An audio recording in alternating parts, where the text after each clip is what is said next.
What's up, everyone? Just wrapped up the Upper Chesapeake Bay Bassmaster Open, finished up in 32nd place, and it was the last Northern Open of the year. So Northern Division is done. All the elite qualifications are final, and they are the first to get the invite. And I kind of had a different tournament this time. The reason you're seeing me talking to you like this is actually I had some GoPro issues. I don't know exactly what's going on. I got to figure it out. I'm actually filming from my phone right now, but my GoPro would I don't know if I just did an update on it. I don't know if that's the issue. I don't know if it's my SD card. I'm not really sure. I got to figure that out hopefully for the rest of these and get it so it's just working. Sometimes it's just moody like that. I don't know if it was just baking in the hot sun, if that affected it, but if you guys have any ideas as to what to try or fix, let me know, or if you've run into the same issues. But every time I would film, it'd film for like a couple minutes, and then I'd go to repairing a file, and then it'd return back on. And every time I started it, and then eventually it just wouldn't work at times. I don't know if I wasn't getting a good charge or what was happening. But long story short, there's not going to be any kind of tournament footage from this tournament, unfortunately. That bums me out because it was kind of an emotional tournament in a weird way. But I wanted to run over and do kind of a recap at least of what the tournament was like for me. And I started out, I didn't really explore a whole lot on the Chesapeake Bay.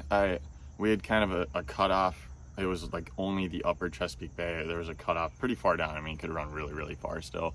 And a few guys did. But there's an area called the Flats that's pretty notorious. There's a bunch of grass, a bunch of hydrilla, eelgrass, stuff like that. The water really clears up in there. I spent a lot of time trying to break down that grass, and I did get some decent bites in practice, stuff like that. And then I also went to trying to, then find something around the ramp to fish on the way in. And first day I got there for practice, I ended up idling around the ramp. I found a brush pile, caught a bass out of it right away, first hour of being there. And I was like, oh, okay. So I idled the rest of around the takeoff area, and I found a bunch of brush.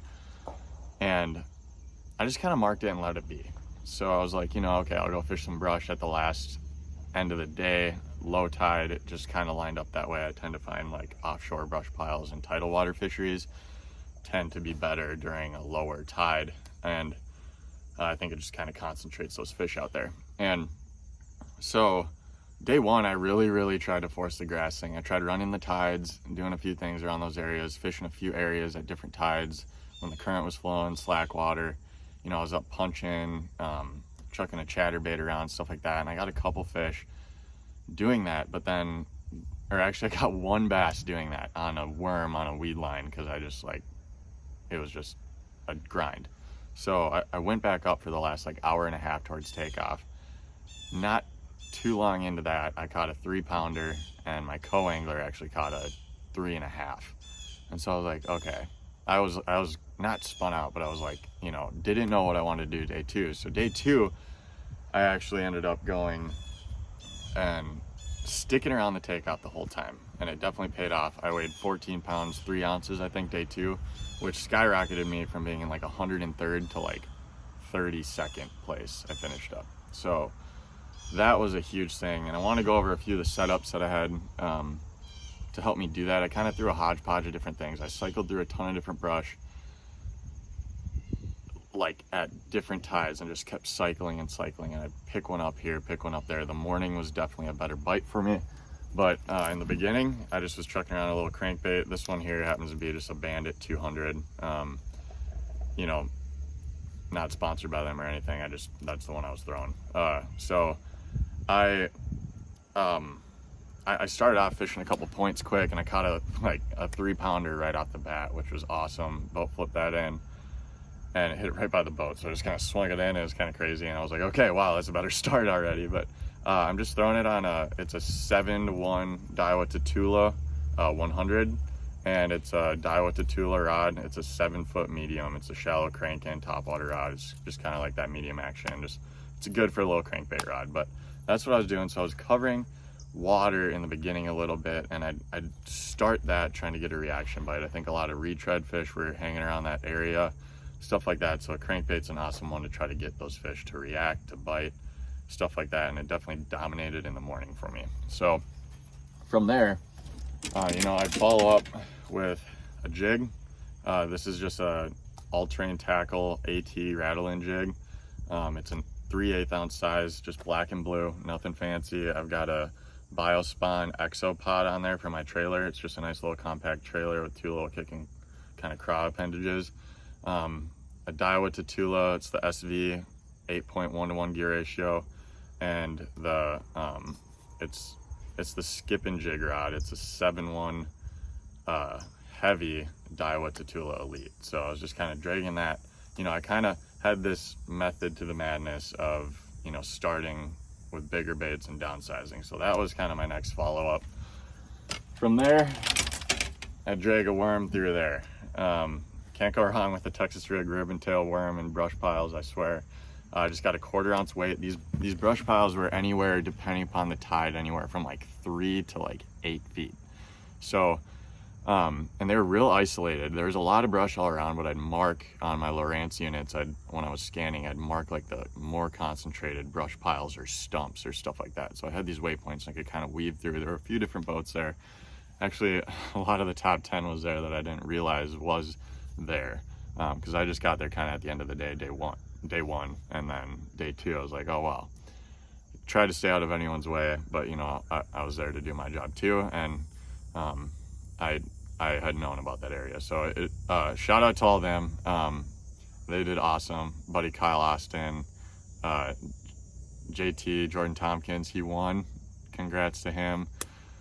Trey Swindle had a little bit of a hard deal there. So I don't know, he handled it really professionally, but, and a couple other buddies. So anyway, back to the Texas rig worm. I've just been throwing it. It's just the Biospawn XL ribbon. I've really come to like this worm, actually. It's been a really good one. Just black and blue color. The water is pretty stained, so it's kind of sticking with those darker colors. It's on a Daiwa Tatula. It's the multi-purpose rod. This is probably my favorite rod I have. I have a bunch of them because I use them all the time. You can't go wrong with it. It's a 7.3 medium heavy, and you can do about anything. I throw anything from a chatterbait to dragging a worm to Texas rigging to, or whatever, buzz baiting, anything and everything probably you can think of. Football jigs, normal jigs, casting, anything. And it's on the Daiwa Tatula Elite baitcasting reel. It's an 8 to 1 again. I like that faster gear ratio when I'm dragging things. And I'm using Daiwa J Fluoro on all these combos. This one in particular is the 18 pound test. So I really like that Daiwa J Fluoro. It's a solid line. I'm really picky on my lines because I think your line is one of the most important tools you have when it comes to tournament fishing. So having confidence in your line is huge. So definitely that one caught me my biggest bass of the tournament. It was a 4-pounder. Day 2 is my second fish. So after that, the good old Carolina rig.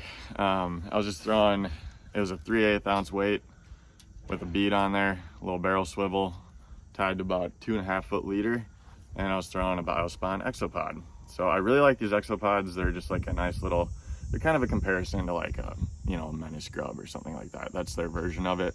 I've had a lot of success on it. It's a good all-around bait. I like that small compact. Every once in a while I notice a fish would spit up a crawfish. So I kind of went with like a orange craw color. Might be called Alabama craw. But again, on a 7.3 medium heavy, it's a great all-around rod. This one just happens to be the Daiwa Tatula, the regular Tatula, their entry line, except for the new Tatula XT that just came out. But this is the next level up from there. On a Tatula SV 103, again in an 8 to 1 gear ratio with that 18 pound Daiwa J Fluoro, just straight fluoro. So that was a good follow-up. I caught my 4th keeper day 2 on this setup. So then I have won a lot of money and have a lot of confidence throwing a drop shot. This is my vacuum cleaner, I like to call it. It's the last thing I'm going to throw into this brush, and it's what I got a majority of my bites on in the brush. The ones that saved me the most, I caught like a 12-incher that was just a line burner, and I almost threw it back. I've never had one that was that close during a tournament that I really was questioning. And dragging this drop shot, I stuck it in my hand in this brush, and I caught a 2 1/4 that called that fish that put me at my over 14 pounds. So just throwing a 1/4 ounce weight with about, I don't know, a foot leader or so up to the hook. And I've got, it's just an owner cover shot hook. It's a 2-aught with the Biospawn plasma tail. This color is, I forget what it's actually called, Purple Fire. So that purple color worm, you know, like I throw a lot of like robo worms, stuff like that too, and I like that purple color in stained water. This one's got a little red tip to it, which is awesome, but these worms are great on a drop shot. I use them a lot now, and just dragging it through there real slow, shaking it in place, just giving a real finesse presentation, throwing 12-pound J fluoro leader to a 10-pound Daiwa J braid Grand. The J braid Grand is their newest braid. It's an 8-strand, but it's got all the abrasion resistance like their X4 did. So it's a stronger, smoother line. I've definitely gravitated towards that. Daiwa Tatula LT, it's the 3000 size. These reels are great entry point reels, spinning reels, and I have, you know, it's basically all I have. It actually is all I have. The drags are awesome. They're very sensitive to the touch, so I can adjust when I'm fighting a fish really easily, and it's true, it holds true. There's no like stickiness in the drag, very smooth. And then this is probably my favorite spinning rod Daiwa makes. It's the Daiwa Tatula Elite. It's a Brent Ayler. It's the drop shot rod, but I mean, you can use it for a bunch of different things. It's just a 7'1" medium rod, but it's got the AGS guides. I really like those AGS guides on spinning setups. I think sensitivity is a huge aspect to fishing these finesse setups, and so it's going to make the rod lighter, more sensitive, all that kind of stuff. But definitely this setup, man, I tell you, I love it. So really that's about it. I stuck down. I just kind of hunkered down a little more, wasn't running around. I didn't do that a whole lot day one, but it just, the areas I was fishing, I just didn't have the confidence in anymore after it. So I stuck down, hunkered down in that brush. I kind of had like a retread theory to it, and I got bites pretty early, so it gave me the confidence to stick it out, try to grind out my limit there day 2. So I'm happy to make a comeback there. I moved up from 14th in the points overall, and from 14th to 12th, so I'm a few points back, but we've got 3 tournaments left. We're heading to the Red River later today.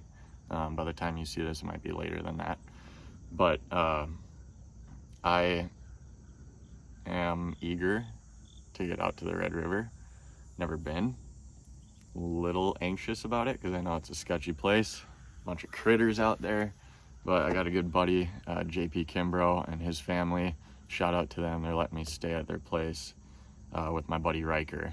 So linking back up with Riker, if you guys remember him, and we're gonna be staying at his parents' place. They're taking good care of us, guys. It's a sweet setup, so thankful for that. Huge shout out again to JT for taking home the W at Upper Chesapeake Bay. But I hope you guys enjoyed this. Definitely comment any questions.